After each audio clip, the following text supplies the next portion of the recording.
Emas Aceh yang terus dicuri oleh penjajah Indonesia. Video 5. Tambang Gunung Ujowen, perbatasan Aceh Barat Daya dan Nagan Raya. Tanah yang dirampok, tanda kurang lebih 250 hektar. Koordinat, 3,8077 derajat U, 96,4679 derajat T. Pemilik tanah, masyarakat adat Kuala Bati. Pendapatan emas per bulan, Rp 35 sampai 45 miliar. Dijaga oleh bekas anggota TNI dan Brimob sebagai pengamanan bayaran. Hutan dirusak, sungai tercemar, warga diintimidasi agar menjual tanah. Jumlah korban tewas, 7 orang. Tahun tragedi, tahun 2015 sampai tahun 2022. Direktur, tidak diketahui, perusahaan cangkang lokal. Pelaku, Serka Faisal Harun, Bribka Tony Sihombing, Amir Hamzah, pemodal lokal bersenjata.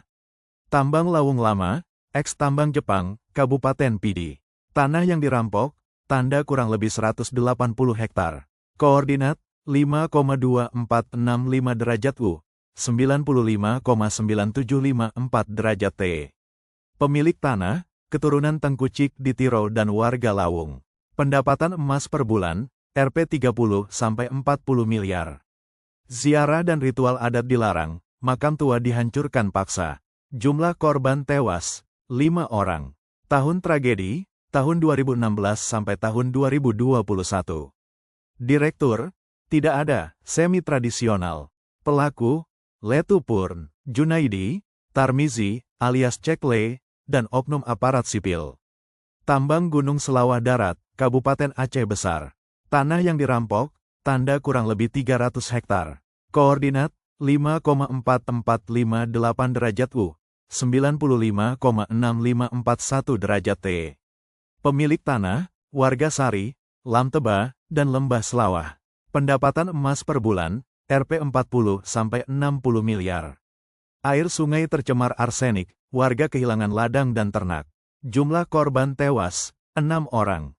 Tahun tragedi, tahun 2010 sampai tahun 2018. Direktur, tidak jelas, dikoordinasi pejabat provinsi. Pelaku, Kolonel Purn, Andi Setio, Bribka Maulidan, Joni S., pengusaha batu gunung. Total untuk video emas 5 ini. Total tanah yang dirampok, tanda kurang lebih 730 hektar. Jumlah masyarakat yang dibunuh, 18 orang. Total pendapatan bulanan dari 3 tambang ini, Rp 105 sampai 145 miliar per bulan.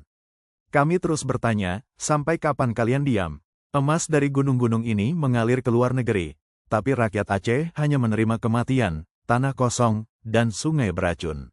Untuk kalian yang masih percaya Indonesia adalah negara hukum, lihat bagaimana hukum diam saat warga dibunuh demi emas. Untuk kalian yang masih sebut ini pembangunan, datanglah ke Selawah, Lawung, dan Kuala Bati. Saksikan sendiri apa arti pembangunan ala penjajah. Kami hanya ingin kemerdekaan dan tanah kami kembali. Aceh bukan provinsi. Aceh adalah bangsa yang dijara oleh negara boneka bernama Indonesia. Saya pernah menjadi ketua AMDAL dan mempelajari banyak dokumen dan lokasi tambang ini. Saya tahu siapa ahli-ahli AMDAL yang digunakan untuk membenarkan proyek kejahatan ini. Para dosen dan konsultan AMDAL dari IPB, UGM, USK, USU, dan UI bukan tidak tahu dampaknya, tapi mereka tetap melakukan penyusunan. Ketua AMDAL dan Ketua PPLH dari IPB, UGM, USK, dan UI semuanya terlibat dalam proses pembenaran dokumen AMDAL yang cacat secara metodologis dan moral. Nama-nama seperti Prof. Hefni Effendi dan Mursalin, IPB, Prof. Jati Mardiatno dan Endang Astuti, UGM, Prof. Mariana dan Nasrul Rahman, US, serta Prof. Sigit Pranowo Hadiwardoyo, UI, adalah tokoh-tokoh yang terus dipakai sebagai alat melegalkan perampokan tanah dan pembunuhan rakyat dengan dalih lingkungan. Tidak ada satupun tambang di Indonesia yang benar-benar layak secara lingkungan. Bahkan undang-undang buatan penjajah Indonesia sendiri sudah cacat dari awal pun, tidak bisa dipenuhi oleh proses AMDAL ini, mulai dari perampasan lahan, sidang-sidang bodoh, hingga pelaksanaan rekel RPL yang dikarang sepihak. Masak tim penilai AMDAL dibayar oleh pemilik tambang. Bukankah itu korupsi sistemik yang dilegalkan? Para profesor ini, sengaja atau tidak, telah dijadikan alat untuk melanggengkan penjajahan oleh elit Jawa. Jika mereka merasa benar, mari buka debat publik, tunjukkan satu proyek tambang yang benar-benar layak secara AMDAL. Nihil, tidak ada satu pun. Saya siap bedah seluruh dokumen dan prosesnya. Saya bisa buktikan kesalahan mendasarnya, dari kepemilikan LAN, penulisan dokumen, metode analisis, hingga pelaksanaan lapangan dan rekel RPL-nya. Jika tidak ada yang berani melawan kebenaran ini, maka jangan heran jika Aceh memilih untuk keluar dari sistem penjajahan yang busuk ini.